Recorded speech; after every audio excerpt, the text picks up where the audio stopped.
পুঁই গাছটা চলে গেছে কোথায়, এখন একে খুঁজে আনতে হবে আমাকে।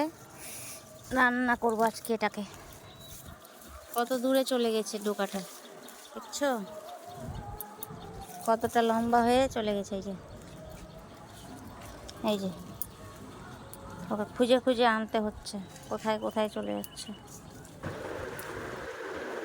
এই পুঁইয়ের ডাঁটাটা নিয়ে চলে এলাম। তো এবার আমি সব সবজিগুলো বানিয়ে নিই। তো আমার দেখো পুঁইয়ের শাকের গায়ে মনে হচ্ছে কি অ্যালার্জি বেরিয়ে গেছে।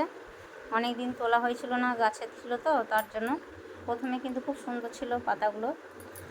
আর এই যে আমি রসা করব একটু ডাল বাটা করে, আর তোমার পনির ছিল অল্প, তো ওটা দিয়ে আমি হচ্ছে একটু রসা করব। আর এই যে আমার শাকটা এটা রান্না হচ্ছে, আর তো এর মধ্যে আমি কিন্তু একটু নারকেল আমি কুচি ছড়িয়ে দিব, আর হচ্ছে আদা বাটা, আর কিছু না, আর চিনিও দিব একটু। আর এটা আমি রসার জন্য কিন্তু করছি, একটু বাদাম আর একটু নারকেল, আদা আর একটু কাঁচা লঙ্কা আর শুকনো লঙ্কার গুঁড়াটা আমি দিব। আর টমেটোটা আমি অল্প একটু দিলাম পেস্ট করার জন্য, আর অল্প কিন্তু আমি রেখে দিলাম, ওটা একটু ভাজা করে দেবো। তো ওটা রসার জন্য হচ্ছে। আর এই যে এটা আমার তরকারিটা হয়ে গেছে। তো এটা আমি কিন্তু নারকেল কুচি একটু দিয়ে দিয়েছি আর চিনি দিয়েছি। চিনিটা দিলে একটু মানে নিরামিষ তরকারি খেতে ভালো লাগে তার জন্য।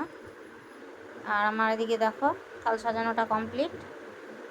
কেমন হয়েছে আমার আজকে রান্না। তো আমি একটু বড়া করে নিয়েছি, আর এদিকে রসা করে নিয়েছি, আর মানে অল্প পনির দিয়ে আর ডালের বড়া দিয়ে। তো আজকে ছোটো আমার ব্লগ